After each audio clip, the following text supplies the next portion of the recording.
మంత్రులు పెద్దలు గౌరవనీయులు సురేష్ రెడ్డి గారు రావడం జరిగింది. అదేవిధంగా మా యొక్క నిజామాబాద్ రూరల్ శాసనసభ్యులైనటువంటి భూపతి రెడ్డి గారు కూడా రావడం జరిగింది ఇక్కడికి. అదేవిధంగా రాష్ట్ర చైర్మన్లందరికీ, మా నగర కమిటీ అధ్యక్షుడు రామ్ భూపాల్ గారికి గారు, శాసనసభ్యులు గౌరవనీయులు భూపతి రెడ్డి గారు, మా డీసీసీ అధ్యక్షులు నగేష్ రెడ్డి గారు, వేదిక పైన పెద్దలందరూ, ఇవాళ కేటీఆర్ ఉద్యోగాలను ఒక దొంగ ఏటు పెడుతూ ఉన్నాడు. మరొక వైపు అసలు ఇరిగేషన్లో తప్పిదాలకి కేంద్ర బిందువు అయినటువంటి హరీష్ రావు గారు కరువుని ఏకరువు పెడతా ఉన్నాడు. ఇది విచిత్రంగా ఉంది.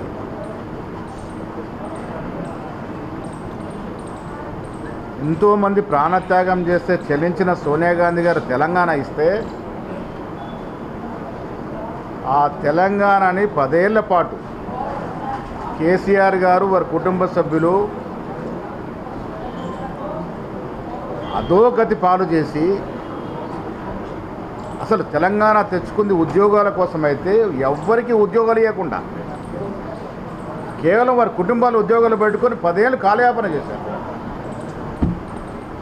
10 ఏళ్ల కాలంలో వాళ్ళు ఇచ్చిన ఉద్యోగాల సంఖ్య 30-35 వేలు దాటలే 10 ఏళ్లలో. ఇలా మా ముఖ్యమంత్రి గారు స్పష్టంగా చెప్పిన సంఖ్య 2.5 సంవత్సరాల్లో మేము అధికారంలోకి వచ్చి 12 మాసాల లోపే 50,000 ఉద్యోగాలు ఇచ్చాం. ఇలా 2.5 సంవత్సరాలు 70,000 ఉద్యోగాలు ఇచ్చాం. మీరు 10 ఏళ్ల పాలలో 30-35 వేలు ఇవ్వలేని దుస్థితి ఇవాళ 2.5 సంవత్సరాల్లో మేము 70,000 ఉద్యోగాలు ఇచ్చినటువంటి సువర్ణ యుగం ఇది. మీరు ఉద్యోగాల గురించి మాట్లాడతారు. తెలంగాణ కోసం ప్రాణాలు అర్పించినట్టు కుటుంబాలకు మీరు ఏం చేశారు?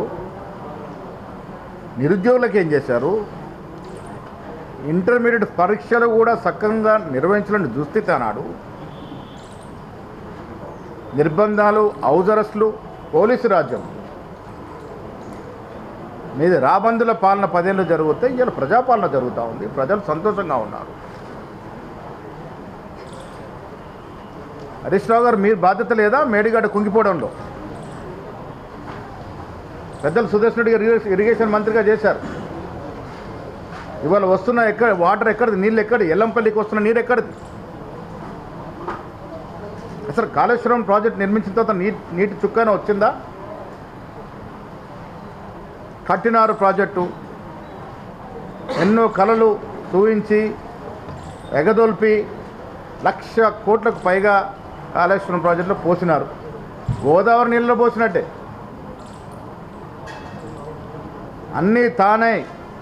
ఆనాడు కేసీఆర్ గారు స్టేట్మెంట్, తాపీ నాదే, మేస్త్రి నేదే, ఇసుక నాదే, సిమెంట్ నాదే, ఇంజనీర్ నేనే అని. ఇవాళ నాకు సంబంధం లేదు అంటున్నాను.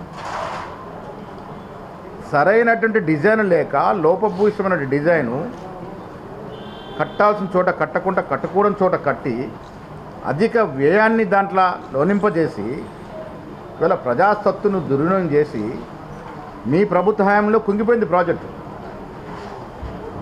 మీరు వదిలేసిన ప్రాజెక్టుకి ఇలా 30,000 కోట్లు మా ప్రభుత్వం 2.5 సంవత్సరాల్లో పెట్టింది.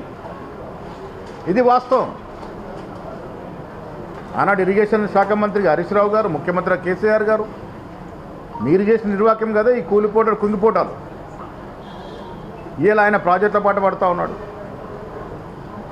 ఎవరికి ఉద్యోగాలు ఇవ్వకుండా కుటుంబం నిండా ఉద్యోగాలు పెట్టుకొని ఎంతోమంది నిరుద్యోగుల ఆత్మహత్యల కారకులైనట్టు కేటీఆర్ ఇలా ఉద్యోగాల బాట పడుతూ ఉన్నాడు. ప్రజలు నవ్వుకుంటూ ఉన్నారు. కేటీఆర్ ఏంటి, ఉద్యోగాల గురించి మాట్లాడేంటి? 10 ఏళ్లలో మీరేం వెలగబెట్టారు ఉద్యోగస్తులకి, నిరుద్యోగులకి? హరీష్ రావు ఏంటి, ఇరిగేషన్ మంత్రిగా ఉండి మీరేం వెలగబెట్టారు? ఇరియాల ప్రాజెక్టు గురించి మాట్లాడుతూ ఉన్నారు. ఇవన్నీ కూడా తెలంగాణ ప్రజలు గ్రహిస్తూ ఉన్నారు. ఊరికే అబద్ధాలు చెప్పినంత మాత్రాన ప్రజలు నమ్మే పరిస్థితి లేరు.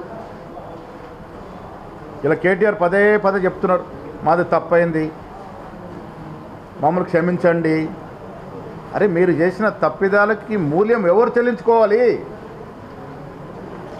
మీరు చేసిన తప్పులు అన్ని కావు. మీ తప్పిదాలకి సామాన్యుడు బలైండు. మీ తప్పిదమైనటువంటి పాలనకి సామాన్యుడు విపరీతంగా నష్టపోయిండు. ఆ మూల్యం ఎవరు చెల్లించాలి? వాళ్ళు నీళ్ల పేరిట దోపిడీ జరిగింది, భూముల పేరిట దోపిడీ జరిగింది,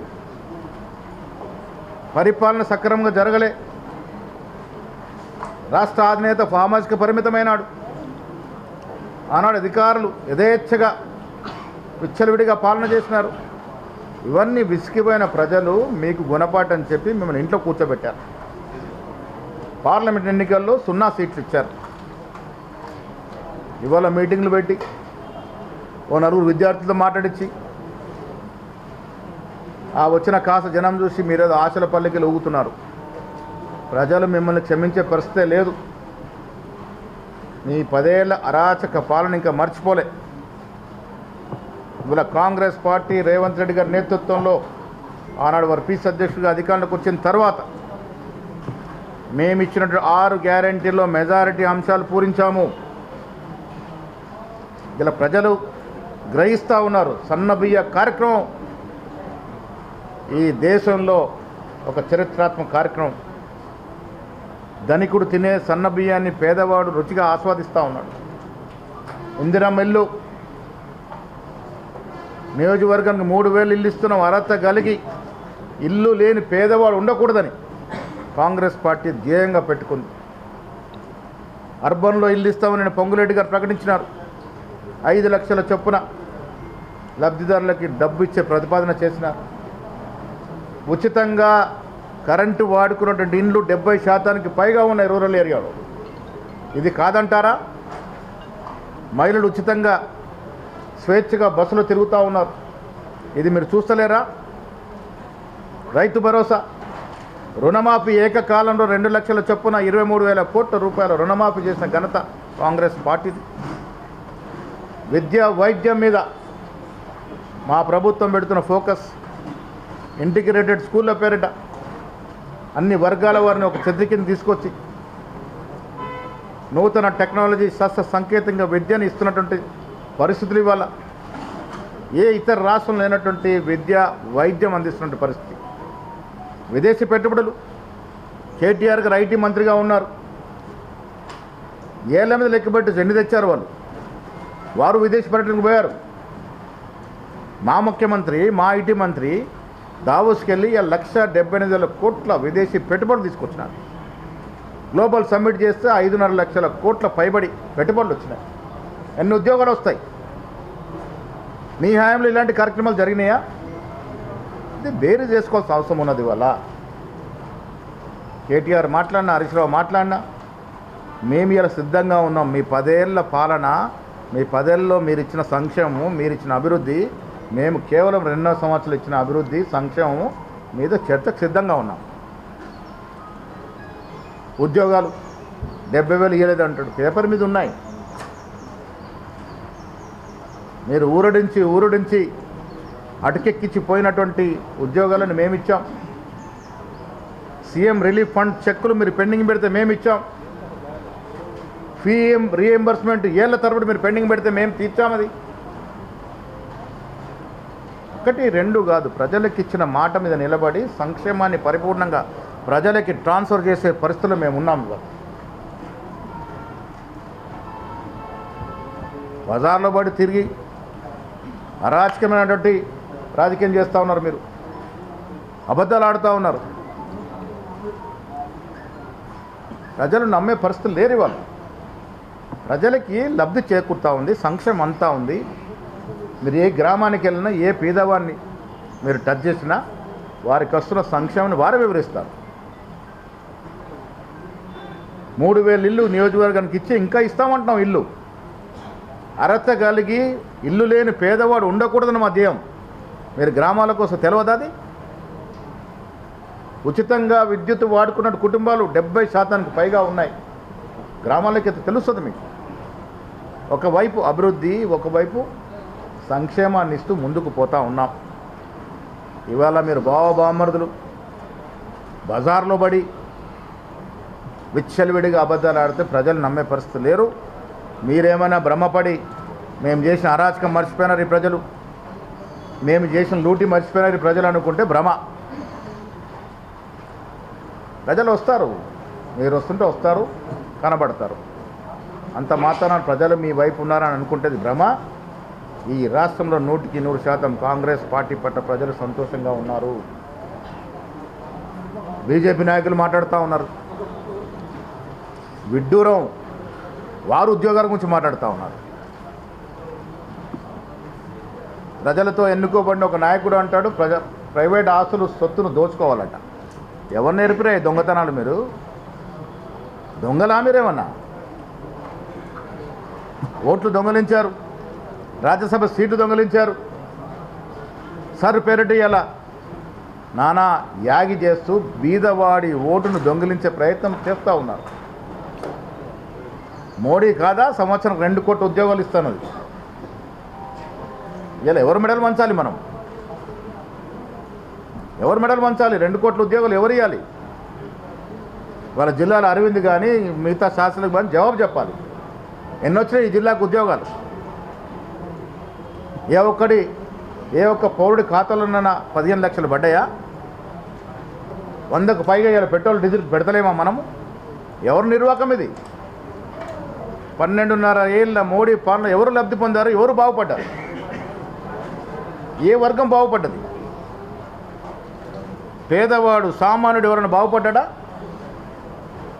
ఎవరికైనా ఉద్యోగం వచ్చిందా? ఉన్న ఉద్యోగాలు బీకేశారు. నెహ్రూ మొదలుకొని మన్మోహన్ సింగ్ వరకు కూడబెట్టిన ప్రజా సంపద ప్రభుత్వ రంగ సంస్థలన్నీ నిర్వీర్యం చేసి అయితే అమ్మేశారు, లేక కూదబెట్టారు. ఇది మోడీ గారి నిర్వాహకం. నీటు చెప్పని ఇంచుకా ఛాతీ అని చెప్పుకునే మోడీ గారు నీటు పరీక్షని సమర్థవంతంగా నిర్వహించలేకపోవడం ఈ దేశ ప్రజల యొక్క దౌర్భాగ్యం. ఎంతమంది చనిపోయినారు నీటిలో? ఎంతమంది సూసైడ్ చేసుకున్నారు? ఎవరు బాధ్యత వహించాలి? ధర్మేంద్ర ప్రధాన్ బాధ్యత తీసుకోడు, రాజీనామా చేయడు, మీరు తప్పించరు.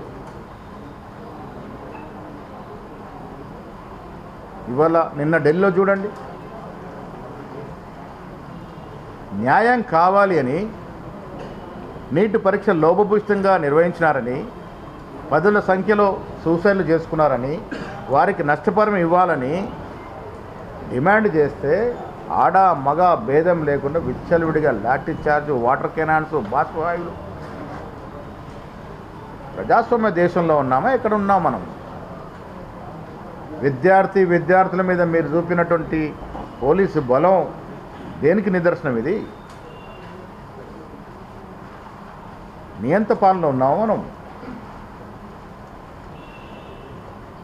ఎవరికి ఇష్టం వచ్చినట్లు మాట్లాడుతూ ఉన్నారు. వాస్తవాలు బేరీజ్ వేసుకోవాల్సింది రాష్ట్ర ప్రజలు. 2.5 ఏళ్లలో కాంగ్రెస్ పార్టీ ఇస్తున్న సంక్షేమం, అభివృద్ధి, ఉద్యోగాలు, సకల సౌకర్యాలు, పేదవాడి జీవిత బాగోగులు ఇదంతా కూడా కాంగ్రెస్ పార్టీ పేటెంట్. సర్ పేరిటయ్యాల మీరు నానా అజాయగేసి పేదవాడి యొక్క ఓటును దొంగిలించే ప్రయత్నం చేస్తూ ఉన్నారు. దాన్ని కాపాడే ప్రయత్నంలో ముఖ్యమంత్రి గారు, మా మీనాక్షి నటరాజన్ గారు, మా సెక్రటరీలు, మంత్రులు, ఎమ్మెల్యేలు, ఎంపీలు వీళ్ళ క్షేత్రస్థాయిలో ఉండి, ఎవరి నియోజకవర్గం వారు ఉండి ఒక్కొక్క ఓటుని ప్రామాణికంగా తీసుకొని పేదవాడి ఓటు పోకుండా జాగ్రత్త పడుతున్నటువంటి పార్టీ కాంగ్రెస్ పార్టీ. ప్రజాస్వామ్య గొప్ప దేశమైనటువంటి భారతదేశంలో ఓటు విలువ చాలా ప్రామాణికం. ఆ ఓటుని కాపాడే ప్రయత్నం కాంగ్రెస్ పార్టీ చేస్తూ ఉంటే పేదవాడి ఓటును మాయం చేసే పనిలో బీజేపీ పార్టీ ఉంది. నానా కండిషన్లు పెట్టి ఓట్లు దొంగిలించే ప్రయత్నం చేస్తూ ఉన్నారు. దీన్ని అడ్డుకుంటా ఉంది కాంగ్రెస్ పార్టీ. ముఖ్యమంత్రి గారు మేము దాన్ని సీరియస్గా తీసుకున్నాం. ప్రతి నియోజకవర్గంలో అర్హత కలిగిన ప్రతి ఓటరు ఓటుని రిజిస్టర్ చేసే కార్యక్రమాన్ని మా కింది స్థాయి, బూత్ స్థాయి నుంచి పడితే పై స్థాయి వరకు కార్యకర్తలు దీంతో నిమగ్నమై ఉన్నారు. పేదవాడి ఓటు కాపాడమా ధ్యేయంగా ముందుకు పోతామనే మాట చెప్తూ ఈ రాష్ట్రంలో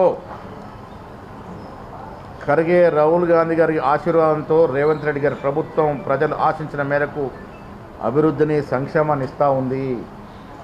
దీంట్లో మాకు ఎవరూ సాటిరారు. కేంద్రంలో బీజేపీ పాలన 12 సంవత్సరాలుగా చూసుకున్నారు పేద ప్రజలు. ఎవ్వడికి ఒరిగిందేమీ లేదు. పోయిన 10 ఏళ్లలో అరాచక పాలన చూసుకున్నారు.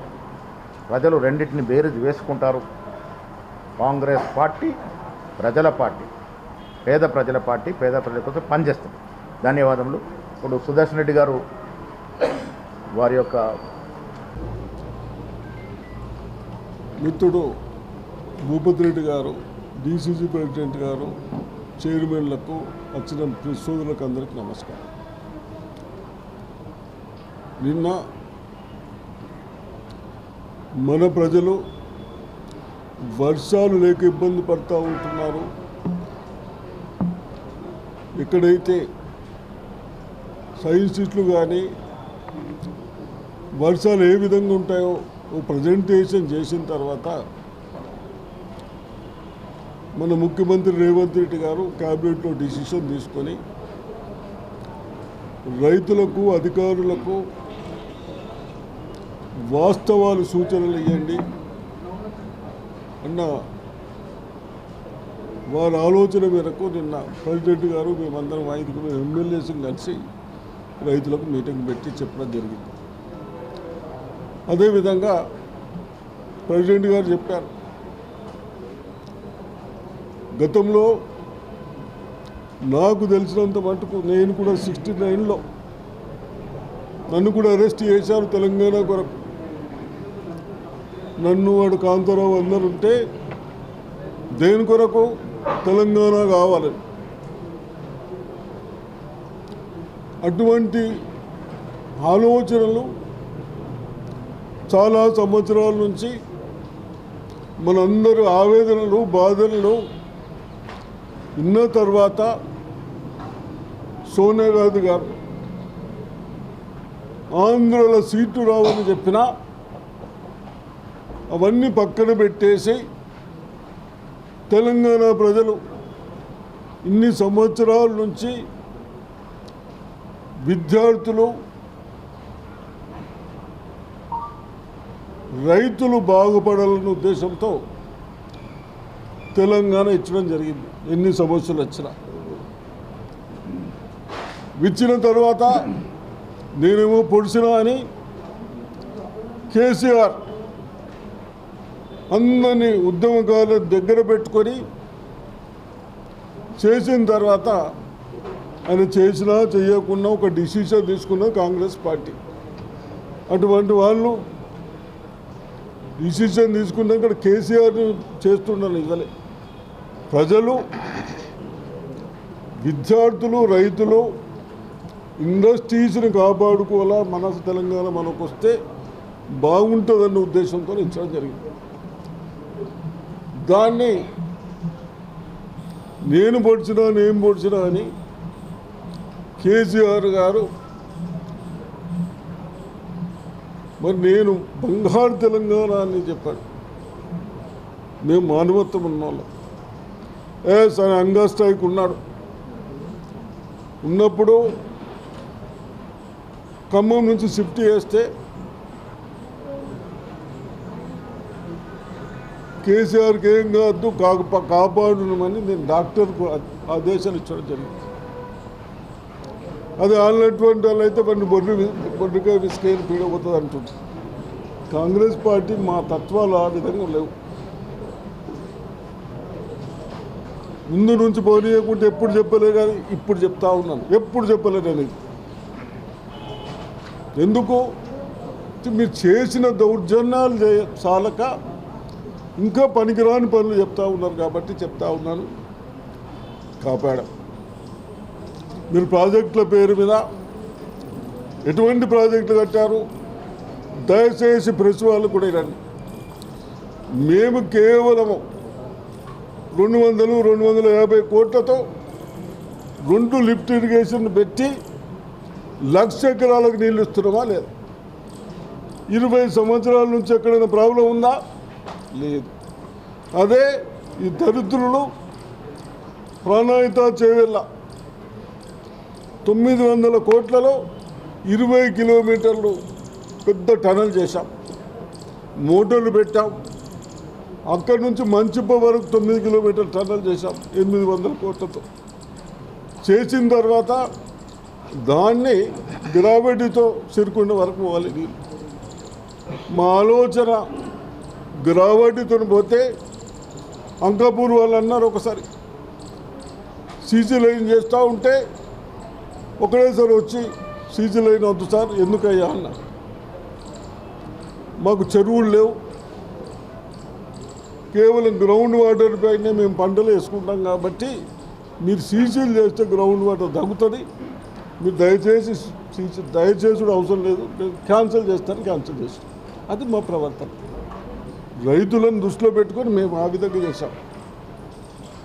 నువ్వేమో 1800 కోట్లు ఖర్చు పెట్టి 3000 ఎస్టిమేషన్ చేసి ఉన్న తండ్రుల్ని ఉన్న ఊర్లని లేపేస్తా అని భయపెట్టించి మరి దాన్ని ఏం చేసినావు? ఎంత ఖర్చు పెట్టినావు? నియర్లీ 2000 కోట్లు ఖర్చు పెట్టాం. ఏమైంది మనకు? మనం చేసిన ప్రాజెక్టు దేనికంటే ఉపయోగపడతా ఉందా? దయచేసి మీరు అందరూ ఆలోచించాలి. ప్రజలు మీరు కూడా వాస్తవాలు గమనించాలి. అదేవిధంగా నేను ఉండగా ఫ్లడ్ పోకు స్లూజ్ పెట్టొద్దట రూల్ ప్రకారం. నేను అన్నాను కింది వాళ్ళు పచ్చగా ఉంటారు, మీది వాడు పాపం భూములు ఇచ్చిన వాడు ఎందుకు ఎండిపోవాలా? కనీసం తాగటానికి పశువులకు మనుషులకు తాగటానికి కావాలని మన ఏరియాలని 13 స్లూస్ పెట్టించాను. ఇన్ని 13 స్లూస్. వాళ్ళు అన్నారు మా సెక్రటరీ సార్ కోర్టుకు बुलाते साबर అరే ఈ అచ్చా కామ్ కర్ రే మియా కోర్టుకు నై జైలుకు జాయింగే అని ఆ విధంగా మాట్లాడారు. దానికి నీ అసలుకే అది కాళేశ్వరమే పోయింది, దానికి 1800 కోట్లు పెట్టి మోటార్లు వేసినావు, పైసలు తగ్గిన ఖతం. ఏం పని చేస్తా ఉన్నావు? దయచేసి మీరందరూ ప్రెస్ వాళ్ళు కూడా ఇది మనందరి ఇష్యూ. రేపు ఎవడన్నా తప్పు చేస్తే పొలిటికల్ కానీ ఆఫీసర్లు కానీ ఇంత అవగాహన లేకుంటే ఇంకా మన పిల్లల భవిష్యత్తు చెడిపోతుంది. కాబట్టి మీరందరూ ఆలోచించాలి. ఎక్కడైనా యూజ్ అవుతా ఉన్నా నియర్లీ 4000 కోట్లు. మనం ఎంత 400 కోట్లతో 1,00,000 ఎకరాలు నీళ్ళు ఇచ్చినాం. ఇది కేసీఆర్ కేటీఆర్ ఇంకా దాని మీద ఇంకా మాట్లాడుతూ ఉన్న సిగ్గు లేకుండా.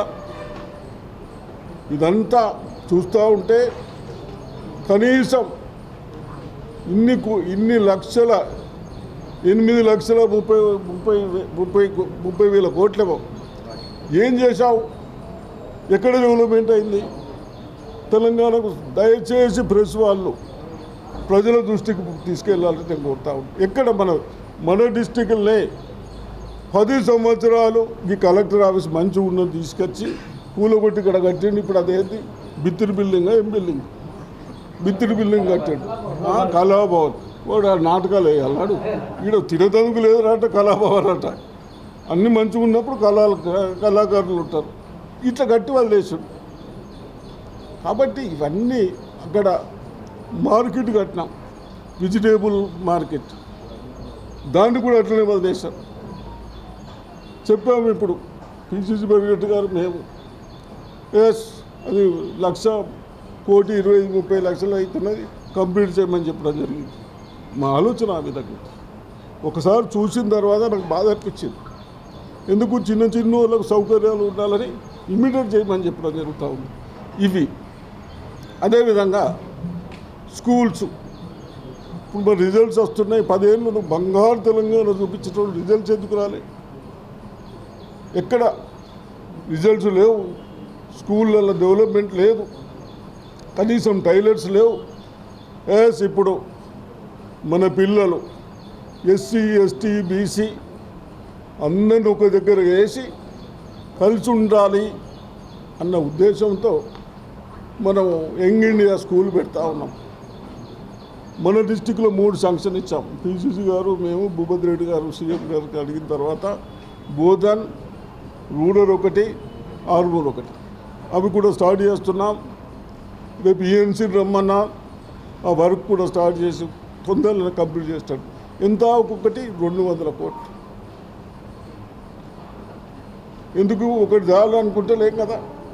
అంటే విద్యార్థులకు చిన్నవాళ్లకు ఉపయోగపడే విధంగా చేయాలి. ఎట్ ఏ టైం ఒకటేసారి 1000 మంది భోజనాలకు చేసేటట్టు డైనింగ్ టేబుల్ చేస్తూ ఉన్నాం. ఈ విధంగా అన్నీ చేస్తే ఏం చేస్తున్నారు మీరు? ఇన్ని వేల కోట్లు తీసుకొచ్చి ఏం చేసిందని అడుగుతా ఉన్నాను.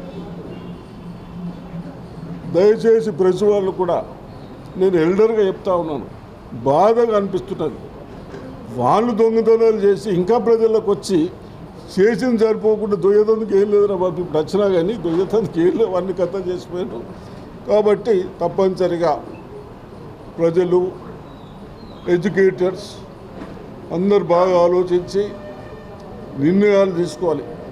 ఏదో ఒక ఓటు అనేది దుర్మార్గుల చేతులకు పోతే 5 సంవత్సరాలు మనం సఫర్ అవుతాం. చూసాం 5 సంవత్సరాలు.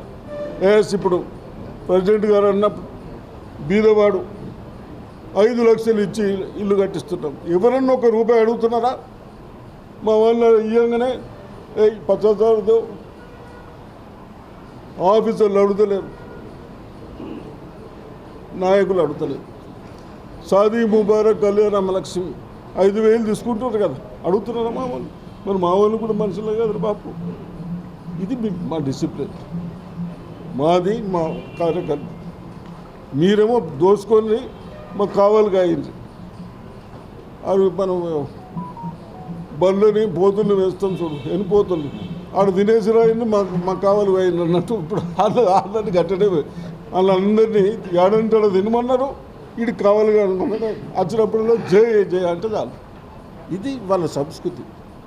దయచేసి అటువంటి సంస్కృతిని దూరం పెట్టాలి. అదేవిధంగా కనీసం మా కవిత, మా పక్క ఊరు అమ్మాయి అంకుల్ అంటది, కోడలు నాకంటే కోడలు రాబోయ్ సరే కోడలు, అమ్మాయిని కూడా దూరం పెడతారే మీరు? మన అమ్మాయి చెప్పింది అర్థం చేసుకోండి. కేసీఆర్ హరీష్ రావు కేటీఆర్ మీద అంటున్నది వాస్తవాలే కదా ఆమె చెప్పేది. కనీసం చెల్లెలకు ఆమెకు కూడా ఏం చేయకుండా అన్ని మీరే తింటామంటే మీకు ఏం కావాలి చెప్పండి. అటువంటి వాళ్ళు మళ్ళీ ప్రజాప్రతినిధులు ఎట్లయితారమ్మా? కాబట్టి తప్పనిసరిగా డాక్రా సంఘాలకు కూడా బహుశా మన డిస్టిక్లో 1,100 కోట్లు ఇచ్చాం. ఆ ఇంట్రెస్ట్ అంతా మనమే కడతా ఉన్నాం, పబ్లిక్ గవర్నమెంట్ కడతా ఉంది. కాబట్టి అన్ని విధాలుగా ఈ కాంగ్రెస్ పార్టీ రాహుల్ గాంధీ, సోనియా గాంధీ నాయకత్వంలో, ఏఐసిసి ప్రెసిడెంట్ గారి నాయకత్వంలో, ముఖ్యమంత్రి రేవంత్ రెడ్డి గారు, స్టేట్ ప్రెసిడెంట్ మహేష్ గౌడ్ గారి నాయకత్వంలో తప్పనిసరిగా ప్రజలకు ఎక్కడ ఇబ్బంది కాకుండా ఎన్నో సంవత్సరాల నుంచి ప్రాజెక్టులు కట్టాం, ప్రజల సమస్యలు విన్నాం, అయినంత మటుకు చేశాం. ఇప్పుడు కూడా దాంట్లో భాగమే ఇవన్నీ చేస్తూ ఉన్నాం. కాబట్టి ఇటువంటి దుర్మార్గుల మాట నమ్మకుండా ఇప్పుడు వచ్చి గద్దారుకు ఇంకొకళ్ళకి టైం ఇయ్యని వాళ్ళు ఇప్పుడు వచ్చి అందరికి టైం ఇస్తారట. ఇటువంటి వాళ్ళని మాటలు నమ్మద్దని నేను ప్రెస్ ద్వారా, మీడియా ద్వారా ప్రజలకు అవగాహన చేసుకోమని రిక్వెస్ట్ చేస్తాము. మా గోళ్ళకు లేవు, మాకు ఎక్కడికి కొలుసాము. గొలుసులు ఉన్న వాళ్ళ దగ్గర దాక్కోపడ్డాడు. మా దగ్గర గొలుసులు లేవు, పులుసులు లేవు. కొత్తగా నీకు తెల్ల బట్టలు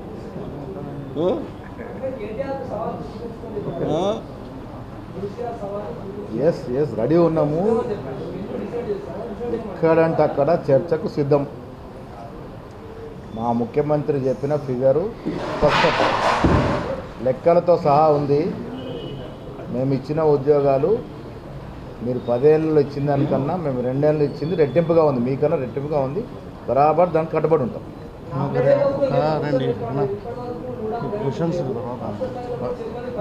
తర్వాత మీరు 30 ఇచ్చాం, ఇప్పుడు 30 రిటైర్ అయ్యారు. దీన్ని మళ్ళీ పరిశీలిస్తూ ఉన్నాం. ముఖ్యమంత్రి గారు మేము కూర్చొని దీనిలో ఒక నిర్ణయం తీసుకున్న తర్వాత మళ్ళీ కొత్త నియామకం చేస్తాం.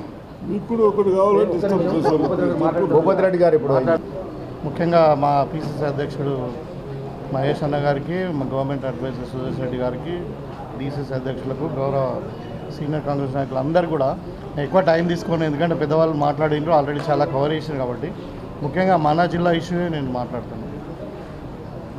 ఇవాళ జిల్లా కానీ రాష్ట్రం కానీ మొత్తము కరువు కోరల్లో ఎలినో ఎఫెక్ట్తో వర్షం లేని కారణంగా ఇబ్బందుల్లో ఉంది. మరి అలాంటప్పుడు ఈ ప్రతిపక్షాలు ఏం చేయాలా? ప్రజలకు ఉపయోగపడే పని ఏదైనా కన్స్ట్రక్టివ్ సజెషన్స్ ఇవ్వాలి కదా. అట్లా కాకుండా ఎట్లుందంటే దొంగ అని అరిచినట్టు ఇలా హరీష్ రావు, కేటీఆర్ ఇద్దరు కలిసి మొత్తం ప్రాజెక్టులను తిరుగుతూ ఉన్నారు. నేను అడుగుతా ఉన్నా, ఇవాళ కారణము వాళ్ళు ఊళ్ళలో తిరిగి ఏం చెప్తున్నారంటే ఈ కరువు ప్రకృతి వల్ల వచ్చింది కాదు, కాంగ్రెస్ వల్ల వచ్చిందని చెప్తా ఉన్నారు.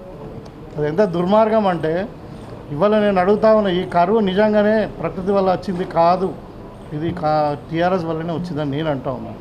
ఎందుకంటే ఇవాళ రాజశేఖర రెడ్డి గారు ఆ టైంలో ప్రతిపాదించినటువంటి తమ్మిడిహెట్టిలో 148 కావచ్చు, 52 మీటర్లలో మీరు ప్రాజెక్టు కట్టుంటే ఇలా కరువు ఉండేది కాదు. ఇలా మీరు కమిషన్ల కక్కుర్తిపడి మరి రీడిజైనింగ్ పేరు మీద ఇవాళ కాళేశ్వరం కట్టింది, ఆ కట్టింది కూడా కూలిపోవడం వల్లనే ఇలా 1,00,000 క్యూసెక్స్ నీళ్ళు కిందికి పోతా ఉంది. మరి మాజీ మంత్రులు, ఇరిగేషన్ మంత్రిగా ఉన్నవాళ్ళు, మున్సిపల్ మంత్రిగా ఉన్నవాళ్ళు, నంబర్ 2లు నంబర్ 3లు అందరు 10 ఏళ్ళు పనిచేసిన వాళ్ళు ఇలా మెదడు ఉండి మాట్లాడుతున్నారా, లేకుంటే అవగాహన లేక మాట్లాడుతున్నారా, లేకుంటే పిచ్చిలేసి మాట్లాడుతున్నారో అర్థమవుతలేదు. ఒకడు అంటాడు డ్యామ్లో నీళ్ళు ఆపకుండా కానీ లిఫ్ట్ చేయొచ్చు అని ఒకడు అంటాడు. ఇక్కడ కూడా మన దగ్గర కూడా నిజాం సార్ నీళ్ళు ఎందుకు వదలరని ఒకడు అంటాడు. ఒకడు పోజం పడకలు ఎందుకు లిఫ్ట్ చేయాలని ఒకడు అంటాడు. అంటే జ్ఞానం ఉందా? మరి మీ ఇంతకుముందు మీరే పరిపాలించారు కదా, మీరు ఇచ్చిన గైడ్లైన్సే కదా. ఇప్పుడు నిజంగానే గోదావరి 1,00,000 క్యూసెక్స్ వాటర్ పోతున్నాయి అమ్మా. మరి ఇప్పుడు అది కాళేశ్వరం కూలిపోకుండా ఇవాళ నీళ్ళు వచ్చేది కదా.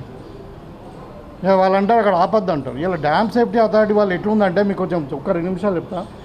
ఇవాళ తమ్మిడిహట్టి మన కాళేశ్వరం దగ్గర ఏదో కన్నెపల్లి పంపు దగ్గర 5 మీటర్స్ ఏది హెడ్ ఉంటే కానీ పంపు నడవదు. 5 మీటర్స్. అది ఇప్పుడు ఒక 7 పిల్లర్స్ అసలు మొత్తం కూలిపోయినాయి, గేట్లు క్లోజ్ కావు. నీకు అవి నింపుదామంటే కూడా నింపరాదు. మళ్ళీ డ్యామ్ సేఫ్టీ అథారిటీ వల్ల అక్కడ అసలు నింపద్దు, నీళ్ళు ఉంచద్దు అని చెప్తున్నారు. పైన అన్నారం 10 మీటర్ల హెడ్ కావాలి, వాళ్ళు ఇచ్చిన డిజైన్ 10 మీటర్ల హెడ్ కావాలి. సుందిల్లా 8.8 మీటర్స్, 8.5 మీటర్స్. మరి ఇవన్నీ నిండాలంటే మనకు దగ్గర 15-20 టీఎంసీల వాటర్ అక్కడ స్టోర్ చేయాలి. వాళ్ళేమో ఒకవైపు క్లోజ్ చేయకుండా బాబు గేట్లు ఇక్కడ నీళ్ళు నింపకూడదు అని వాళ్ళు డ్యామ్ సేఫ్టీ అథారిటీ వాళ్ళు చెప్తే వీళ్ళేమో నింపరు అంటారు. లాస్ట్కి ఏ స్టేజ్కి దిగదారేనంటే మీరు నీళ్ళు నింపకుండా కానీ పారే నీళ్ళకి వెళ్ళి ఎత్తిపోయాలంటాడు. మరి పారే నీళ్ళకి ఎత్తిపోయేదానికి డ్యామ్లు ఎందుకు కట్టినట్టు? అంటే అంతా ఏదో ఒకటి బట్టగాల్సి మీద వేయాలా, కాంగ్రెస్ను బదనాం చేయాలా అనే కార్యక్రమం చెప్పి కానీ వాళ్ళు మాట్లాడడంలో నిజాలు లేవు. ఇవాళ నిజాం సార్లో నీళ్ళు లేవు, ఎట్లా వదులుతారు? ఇవాళ పోచంపాడులో చెప్తా ఉన్నా కదా, మనకి ఇప్పుడు బినోలా లిఫ్ట్ ఉంది, గుత్పా లిఫ్ట్ ఉంది. దాని లెవెల్ ఏంటంటే 1070 ఉండాలి, so that you can lift. అది లేదు ఉన్నాయి ఇప్పుడు పోచంపాడులో మీరు అధికారులను అనుకోండి 1060 ఉన్నాయి. మరి ఇంకా 10 ఫీట్లు దగ్గర తక్కువ వాటర్ ఉన్నాయి, ఎక్కడికి లిఫ్ట్ చేస్తారు? అంటే అవగాహన లేకుండా మాజీ మంత్రులు అట్లనే మాట్లాడుతున్నారు, మాజీ ఎమ్మెల్యేలు అట్లనే మాట్లాడుతున్నారు. అంటే ప్రజలను తప్పుదో పట్టియాలని చెప్పి చేస్తూ ఉన్నారు. కాబట్టి ఇదంతా ఈ మానుకోండి, ఇది చెత్త ఈ ప్రొపగండది అని చెప్పి నేను ప్రభుత్వం కృతనిశ్చయంతో ఉన్నది.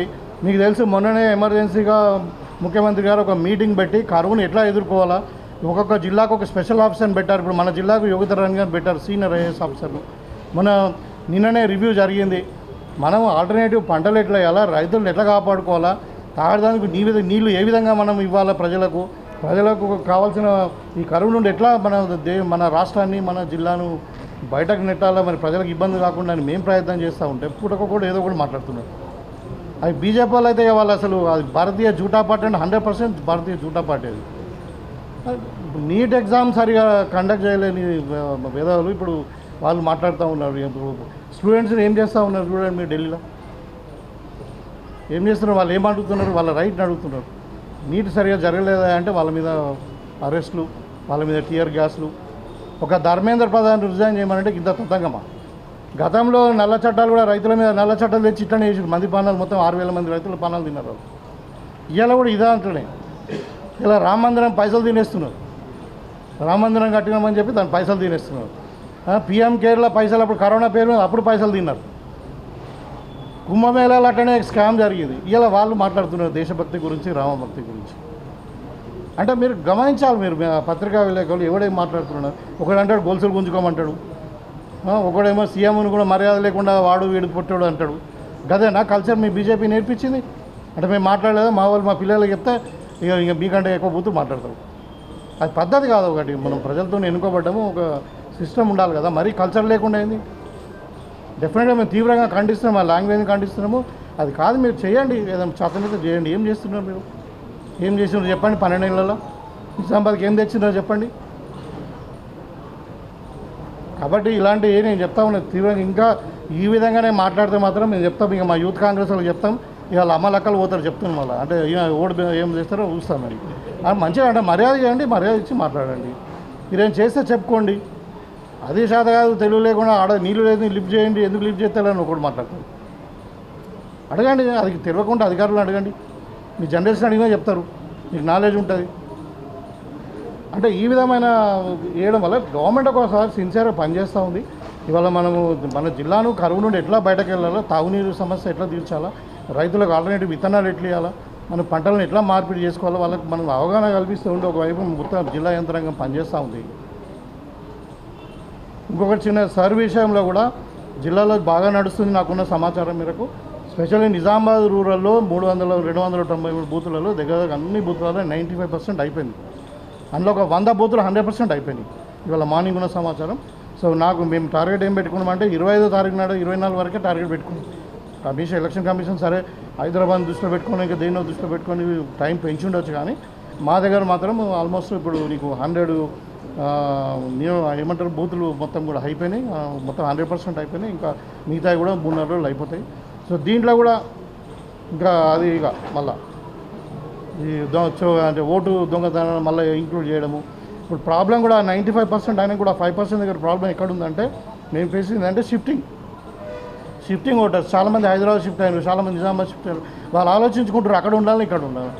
అది తొందరగా రెస్పాండ్ అవుతలేరు వాళ్ళు. కొంచెం టైం ఉంది కదా ఇంకా మళ్ళీ ఆలోచించి చెప్తామని. కానీ అదర్వైజ్ దాంట్లో ఇంకా ఏం ఇబ్బంది కూడా లేదు. సర్లో కూడా కంప్లీట్గా అంటే మనం 100% సక్సెస్ఫుల్ ఉంది. బికాజ్ ఇప్పుడు ఏఐసిసి నుండి పీసీ దాకా అందరు కూడా మానిటర్ చేస్తూ ఉన్నారు. సో అందరు కూడా కార్యకర్తలు కూడా అందరు కూడా మనము ప్రతి బూత్ లెవెల్ ఏజెంటు 10 మందికి ఎవరైతే కోఆర్డినేటర్స్ ఇచ్చినామో వాళ్ళు మండల లెవెల్ కోఆర్డినేటర్స్ అందరూ కూడా సిస్టమేటిక్గా పనిచేస్తూ ఉన్నారు. 100% మనం కంప్లీట్ చేస్తాం ఈ 2024 లోపల. Thank you. నీళ్ళు రావు, ఇక్కడ భూమి నడుస్తుంది కానీ ఆ ప్రాజెక్టులు నీళ్ళు రావు. నువ్వు కేసీఆర్ మాట్లాడినట్టు మాట్లాడబడుతుంది. నేను పట్టించుకుంటాను. ఏమైనా పస ఉంటుందా మాట కదా. పబ్లిక్ ఎలక్టెడ్ లీడరు నువ్వు ఆ రకంగా అంత దిగజారు ఎందుకు మాట్లాడాలి? ఉన్నాయండి టోటల్ స్టేట్ వైడ్గా దాదాపుగా 31లో 20 జిల్లాల్లో ల్యాండ్ శాంక్షన్ అయినాయి. డబ్బులు కడుతున్నాం మేము. ఇంకొక 10 అప్రూవల్ కొన్ని ఇవన్నీ అయిన తర్వాత ముఖ్యమంత్రి గారు మేమంతా కూర్చొని ఒక డిజైన్ ఫైనల్ చేసి అన్ని జిల్లాల్లో ఈ వర్క్ స్టార్ట్ చేస్తాం. ఒకటే ప్లాన్ తీసుకొని స్టార్ట్ చేస్తాం. బీజేపీ రైతు ప్రజా సమస్యల బస్సు యాత్ర పాదయాత్ర జిహెచ్ఎంసీ ఎన్నికల సిద్ధపడుతుంది. కాంగ్రెస్ పార్టీ వ్యూహం ఎట్లా ఉంటుంది? అది ఏదో దేవుడి పేరు చెప్పుకుని ఓట్లు అడిగే పార్టీ అది. మేము ఫలానా పని చేసాము ఈ 12.5 ఏళ్ళలోనే ఒక పని చెప్పానండి వాళ్ళు. ఇప్పుడు నిజామాబాద్ విషయం తీసుకుందాం. మా అరవింద్ గారు చాలా పెద్ద మాట్లాడుతున్నారు. వారు కూడా 2వసారి పార్లమెంట్ మెంబర్ కదా. ఏం తీసుకొచ్చారు కేంద్రం నుంచి చెప్పండి. ఇలా మేము అధికారంలోకి వచ్చిన తర్వాత అధికారం రాకముందు కూడా సుదర్శన్ రెడ్డి గారు ఆరోగ్య శాఖ మంత్రి నిజామాబాద్ మెడికల్ కళాశాల తెచ్చాం. అది ఎంత గొప్ప అచీవ్మెంట్ అది. ఆనాడు రాజశేఖర రెడ్డి ఇచ్చిన తెలంగాణ యూనివర్సిటీ టీఆర్ఎస్ టైంలో ఏమైనా వచ్చినాయేమో మన రాష్ట్రానికి. మొన్న మేము వచ్చిన తర్వాత ఇంజనీరింగ్ కళాశాల తీసుకొచ్చాము, అగ్రికల్చర్ కళాశాల తీసుకొచ్చాము, రోడ్లు తీసుకొస్తూ ఉన్నాం. హ్యామ్ కింద అన్ని నియోజకవర్గాలు రోడ్లు వస్తూ ఉన్నాయి. నిజామాబాద్కి రావాల్సిన అభివృద్ధి అంతా వస్తూ ఉంది. ఎన్ని లిఫ్ట్ స్కీమ్లు ఇచ్చాము అప్పుడు కాంగ్రెస్ హయాంలో. గుత్పా, అలీసాగర్ ఎన్ని లిఫ్ట్ తీసుకొచ్చాము మేము. రైతుల కొరకు ఎన్ని కార్యక్రమాలు చేసాము. ఇవాళ వాళ్ళు ఏమైనా చేసింది ఉంటే మేము ఫలానాది చేసామని చెప్పుకోవడానికి ఏమైనా ఉందా? ఇప్పుడు ఏది లేకుండా ఊరికే మాటలు చెప్పి ఎన్ని రోజులు మీరు శ్రీరామచంద్రుడి పేరు చెప్పి ఓట్లు అడుగుతారు? ప్రజలు కూడా అడుగుతారు. ఇలా దేవుడే. మేము కూడా నిన్న ఇవాళ అంత పూజా కార్యక్రమం ఉన్నాం. ఇవాళ కూడా మేము మా భూపతి అందరం ఆంజనేయ స్వామికి ఒకటి మండపానికి శంకుస్థాపన చేసాం. రోజు మేము కూడా దేవుని మోపుతాం. But never in our life ask votes in the name of God. భగవంతుడు చూడ భగవంతుడు, రాజకీయాలు చూడ రాజకీయాలు. ఈ మిక్స్ చేసి ప్రజల్ని కన్ఫ్యూజ్ చేసి ఓటు దండుకోవడం తప్ప చేసింది ఏమీ లేదు. ఇలా అదే ఎమ్మెల్యే అన్నాడు మెడల్ వంచాలి. ఏంది మెడల్ వంచేది? ఇప్పుడు 15 కోట్లు 25 కోట్లు ఉద్యోగాలు రావాలి మనకి ఇప్పటి వరకు. ఎవరు మెడల్ వంచాలి ఇప్పుడు? నేను ఆ మాట ప్రధానమంత్రి పెద్ద పదవులు ఆయన ఎవరు మెడల్ వంచాలి? 15 లక్షలు జామనియా తయారు సార్ आपके అకౌంట్ में ఆగే మరి ఎవరు మెడల్ వంచాలి ఇప్పుడు? ప్రెషర్లోకి వచ్చినాయేమో మీకేమైనా వచ్చినాయా? మాకు తెలియకుండా సెక్యూరిటీ వచ్చినట్టు ఏం సపోర్ట్ చేస్తలేరు. ఏం మాట్లాడతారు ఇప్పుడు? కాంగ్రెస్ పార్టీ దృక్పథము, కాంగ్రెస్ పార్టీ పాలసీ. ఇలా ఇరిగేషన్ మంత్రిగా ఉండే సుదర్శన్ రెడ్డి గారు ఎంత తపన పడి తిరిగి చేసి పనులు చేశాం కదా. మెడికల్ కళాశాల కోసం మేము ఢిల్లీలో ఏమేమి యాగి చేసామో మాకు తెలుసు. ఈ ఫలానా చెప్పుకోదగ్గ పని మీరు ఏమైనా చేసారా? టీఆర్ఎస్ నాయకులు చేసారా? ప్రశాంత్ రెడ్డి గారు మంత్రి ఉండే కదా, వారిని అడుగుతున్నా ఏం తెచ్చారు? మొన్న ఏదో ధర్నా మోహన్ రెడ్డిలు జవాబు చెప్పినట్టు ధర్నా ఏంది ధర్నా? మీరు పెండింగ్ పెడితే మేము ఫండ్స్ తెచ్చినాం. ఎన్ని కోట్లు తెచ్చాం మెడికల్ కాదు ఆ భీమ్గల్కి? 7 కోట్లు తెచ్చినాం. మళ్ళీ ఇప్పుడు 4.25 కోట్లకి 3 కోట్లు రిలీజ్ చేసాం. ఇంకా 4.25 ఫైనాన్స్లో క్లియరెన్స్కి ఉంది. నిన్నాక మినిస్తో మాట్లాడా కంప్లీట్ చేస్తామాడ. ఎక్కడ అభివృద్ధి అనేది కాంగ్రెస్ పార్టీ పేటెంట్ రైట్. మాకు ఏమేది పేద ప్రజల సంక్షేమం కాస్త అభివృద్ధి రెండు చేసుకుంటూ పోతాం. మీరు పని చేయరు, చేసిన వాడిని చేయనియరు, ఇబ్బంది పెడతారు. ప్రజల ఆకాంక్షల మేరకే పరిపాలన జరగాలి. దానికోసం ప్రజలు మనం ఎన్నుకున్నారు. తప్పిదాలు అంతా జరుగుతాయి. మా వల్ల కూడా తప్పిదాలు జరుగుతాయి. మేము పదే నేను ముఖ్యమంత్రి గారు కేసీఆర్ని ఎందుకు అసెంబ్లీ రమ్మంటాం? అనుభవం ఉంది మాకు. సలహాలు సూచనలు ఇవ్వండి. ప్రతిపక్ష నాయకుడు హోదా ఉంది కదా, రారు, పలకరు, ప్రజాక్షేత్రంలో ఉండరు, మళ్ళీ పసలైన ఆరోపణలు చేస్తారు. మేము ఓపెన్ టు డిబేట్కి ఓపెన్ ఉన్నాము. భేషజాలు లేవు. తప్పిదాలు జరిగితే సరిదిద్దుకుంటాము. అన్నీ ఉన్నాయి మాకు. కానీ అల్టిమేట్గా ప్రజలకి డెవలప్మెంట్ ఇవ్వాలి, సంక్షేమం ఇవ్వాలి. అదే ధ్యేయంగా పోతా ఉన్నాం. Thank you. రాష్ట్రము 2 కలయికతో చేస్తున్న ప్రాజెక్ట్ అది. రాష్ట్రం ఇవ్వాల్సిన ఫండ్స్ కొంత రిలీజ్ అయినా ఇంకొంత ఉంది. అది త్వరలో కంప్లీట్ చేస్తాం, ఇబ్బంది ఏం లేదు. ఇప్పుడు సండలు మొన్న ఉలగోరండి అయినా అయిపోయినట్టున్న చూసినా కంప్లీట్ అయింది. ఒకసారి ఎక్కిన వెనకబాటు ఉందండి. మొన్న సుదర్శన్ రెడ్డి గారు బోధనలో ఉన్నారు. అక్కడ కూడా 75% చేరుకున్నాం, 85% చేరుకున్నాం. మాకు 3 వరకు తారీఖు ఉంది. ఇది మా కోసం చేస్తున్న ప్రక్రియ కాదు, పేదవాడు ఓటు కాపాడే ప్రక్రియ. 100% పేదవాడు ఓట్లు కాపాడి తీరుతాం. Thank you.